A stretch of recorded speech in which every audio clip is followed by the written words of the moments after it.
Sejak dulu, manusia mengandalkan musim yang dipengaruhi oleh iklim untuk beraktivitas, bertani, mencari ikan, dan kegiatan lainnya.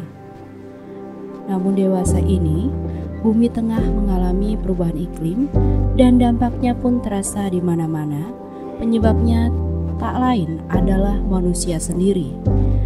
Hutan Indonesia merupakan salah satu rumah terakhir bagi berbagai kekayaan hayati dunia, tempat tinggal bagi 12% spesies mamalia, 7,3% spesies reptil dan amfibi, serta 17% spesies burung di seluruh dunia. Hutan tropis Indonesia dikenal sebagai paru-paru dunia, memproduksi oksigen sekitar 25 hingga 30% dari perputaran oksigen dunia. Ratusan miliar ton karbon tersimpan di dalamnya.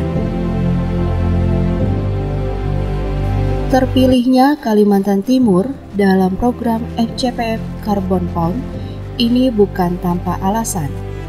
Provinsi yang terletak di pulau terbesar ketiga di dunia ini memiliki 7 juta hektar hutan tropis dengan tingkat keanekaragaman hayati yang tinggi.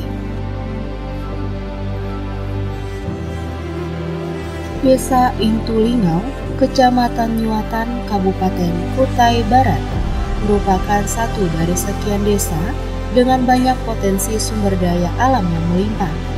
Desa ini juga dikenal dengan salah satu desa wisata dengan tanahnya yang subur dan hasil bumi yang melimpah, memiliki kekayaan sumber daya wisata berupa landscape, alam perbukitan, hutan, area perkebunan, serta ragam kebudayaan masyarakat setempat.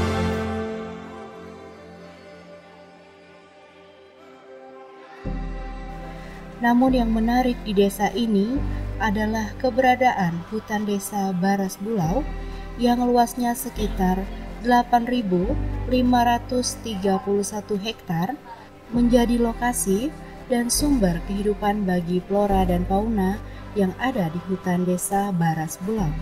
Keseimbangan ekosistem hutan sangat ditentukan oleh kehadiran pohon-pohon di hutan ini. Oleh karena itu, warga setempat terus menjaga hutan ini tetap lestari yang telah ditetapkan sebagai hutan desa.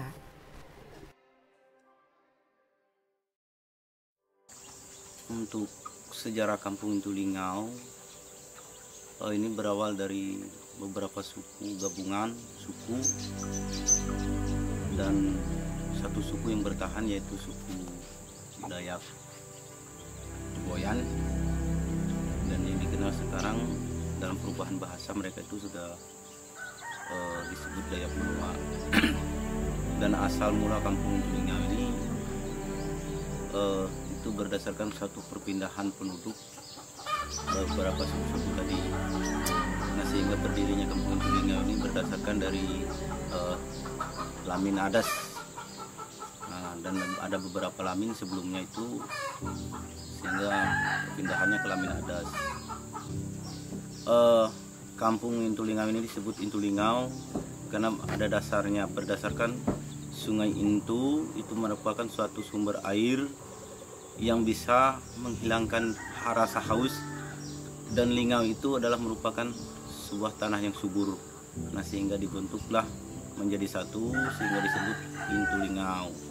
Nah, berdirinya Kampung Intulingau itu tadi, yaitu tadi dasar-dasarnya berdasarkan nenek moyang dan beberapa suku. Seringkali kita sosialisasikan dengan masyarakat adat kita bahwa dalam upaya untuk menjaga kelestarian hutan itu kita perlu, yang pertama, ketika saat kita membuka ladang itu harus menggunakan kearifan lokal masyarakat dengan tata cara bergotong royong di saat kala membakar lahan. Dan setelah itu kita juga membuat sekat apinya. Selain dari itu juga kita dari lembaga adat pernah menghimbau ke seluruh masyarakat adat kita supaya hutan-hutan yang ada ini kita bisa jaga bersama.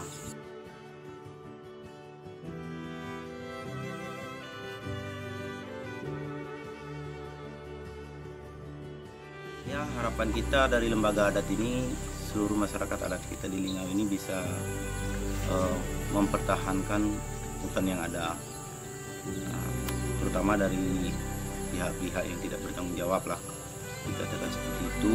Salah satu contoh, banyak sekali di Lingau ini perusahaan yang berinvestasi. Nah, satu harapan kita dari lembaga adat kepada pemerintah daerah supaya bisa lebih memperhatikan kampung Lingau ini, agar supaya setiap investasi yang masuk ke kita benar-benar di cross check dan benar-benar semacam sebelum diterbitkan izinnya itu harus ada yang namanya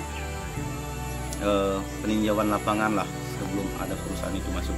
Itulah harapan kita dari lembaga adat, supaya bisa juga kita nantinya bisa diberikan satu luasan area itu yang betul-betul menjadi kekuasaan hak adat.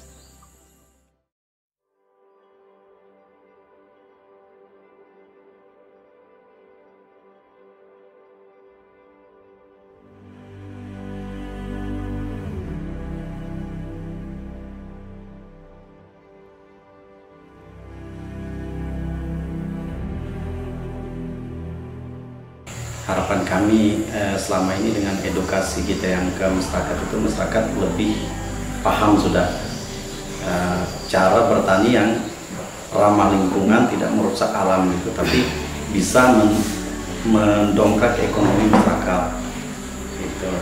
Ya, harapan kami juga melalui perhutanan sosial ini kita bisa membantu mendongkrak ekonomi masyarakat yang ada melalui setiap program yang kita lakukan. Mulai dari kita ikut pelatihan untuk peningkatan kapasitas, jadi kita dari RCAD juga terkait itu isu gender itu kita udah melibatkan banyak perempuan juga terlibat. Dan selama ini kita bekerja sama dengan pemerintah kampung juga dan masyarakat, tokoh-tokoh masyarakat yang ada.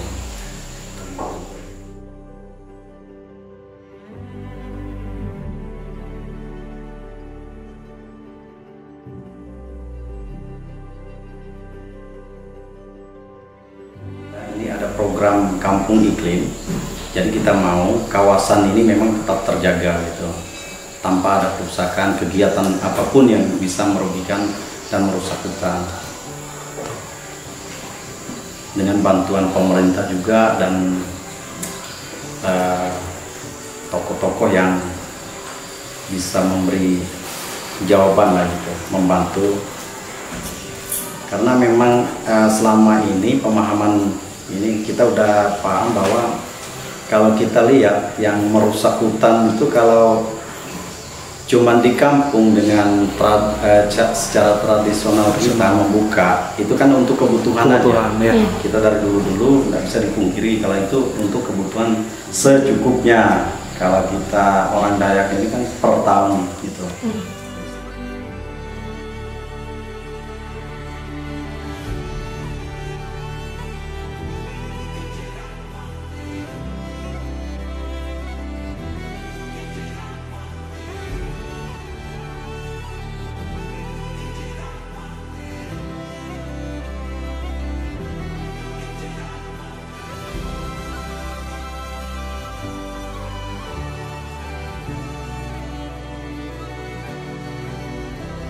Tani tanam padi kan, selesai tanam padi ya kita berkebun, kebun jagung, kebun terong kan, karena pembeli juga kan ada.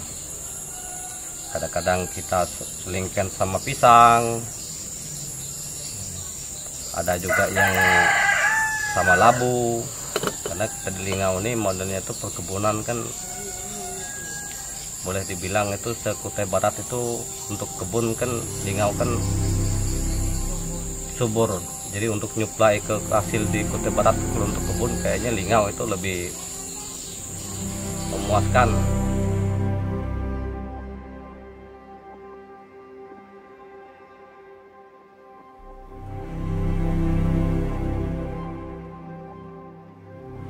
Bukan sekedar karbon dan masalah hutan, pergeseran paradigma menuju pembangunan hijau dengan penurunan emisi, pembangunan yang efisien, dan mempertahankan sumber daya alam adalah jalan paling terang menuju pertumbuhan ekonomi yang mensejahterakan masyarakat dan pada saat yang sama berkontribusi terhadap masalah perubahan iklim.